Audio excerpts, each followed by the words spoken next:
Hi, I'm Trevor, the CEO of the same foundation. The donation we received from Interbase helped us in procuring vital life-saving medical equipment and PPE for Tygerberg and Groote Schuur hospitals in the Western Cape.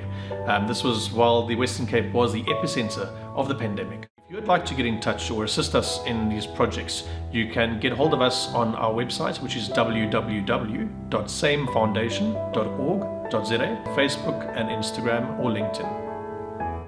The fifth race on the card is the Tab Gold Score 6, Score 8, Score 10. Merit rated 90 handicap, over 1,000 meters on the poly track, of course, at 25 to 3, 14.35. That's the time of the race, and at the time of recording, no scratchings or jockey changes. Raheel and I have agreed on some races, we've disagreed on others. And it seems like we're disagreeing on this race with our first choice. Maybe our placed horses we'll marry and be correct. But he likes number 7, B52, and he'll tell us more in a moment.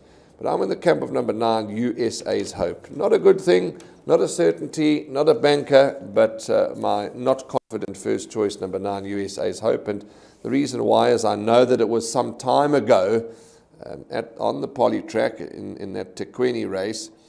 I think it was the Tequini race. Is that what it was? I've scratched over it here in the book on the yes, it was Tequini. 1,200 meters. Keegan DeMello rode him. He ran 4th to Sharfolia. Sharfolia is a good horse, we know that. He was all the rage that day to win. Yes, correct. He was. And then he ran 2nd, a half a length to King of the Gauls. I know I'm going back a few months, but the fact of the matter is the form is there for all to see. And then, the last time out at Hollywoodbets Kenilworth, he ran 9th, 5 lengths to Mal Capitano, who trotted up over the past weekend, did he not? Yeah, he did. He won well. So, back on the poly, Dean's brought this horse back to KZN. I know it's been a 13-week rest and 71 weeks since winning, and he does have the widest draw of all. But if it was USA's Hope to be found in the winner's box, I wouldn't be shocked at all. That's my first choice. Talk to us about B52. Yeah, Warren, when having a look at this race, I looked at the horses that I've sort of been running against similar company. And number 7, B52, is a horse that stood out to me, especially over this distance, because he's the only runner that from those that sort of dominate the market here, apart from number 6, Intrepid, that has won over the course and distance. And last time out, reported pace and he tired late. I expected a better performance from him.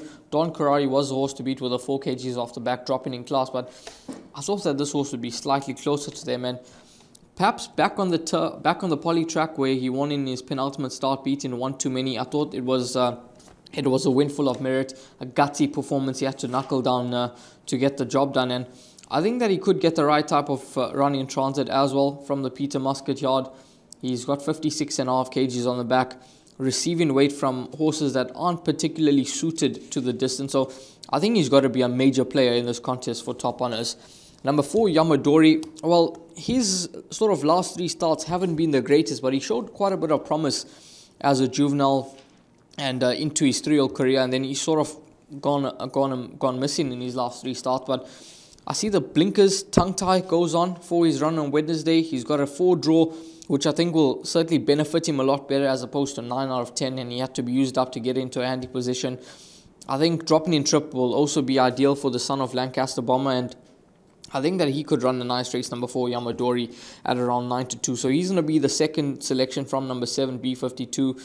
And then, number 6, Intrepid, he won well last time out. And despite rising in class, he certainly got his confidence back. And with just 53.5 kgs on the back, I wouldn't be surprised if he were to feature 4 trifectas and quartets. He's lethal over the distance, 12 runs for 4 victories. So in terms of a horse that has the best form of the trip, it's no doubt horse number 6, Intrepid. He absolutely loves 1,000 meters. So 7, 4, 6, the horses that I'm going to be looking to play around in race 5. But number 7, B52, definitely the top choice for me. Okay, we're very different, and that's okay, because 9, USA's Hope, is my first choice. My value is number 8, Mr. Henley, who has had 6 starts over the course for 2 wins, 2 places. He was a winner 3 starts back. He's better than his moderate latest form. or his latest run, I should say. So I would think that he could certainly improve number 8, Mr. Hendy, to get a blow in. Just before we wrap up the 5th race, number 5, Diani's only had the 1 start over the 1,000-meter trip, and it wasn't a good run. It was his last run. He ran last. Is that enough to put you off him completely? I think the 1,000 meters is too sharp for him, Warren. I think he's a better horse over 1,400 meters, possibly 1,200 meters on the turf, but I think that the 1,000 meters is a bit too short for him. He's got a good turn of foot, but he seems to just get going a bit too late over the 5 furlongs. Rahil Radhakrishna, 7, 4, 6, and I'm in the camp of 9 from 8. So we're very different. Let's hope one of us are right.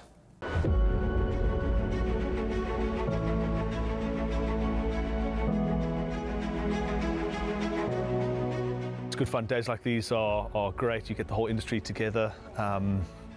And to have, companies and corporations like Interbet and Cape Racing who are so generous with sort of time and energy into making a day like this possible is it's fantastic for everyone.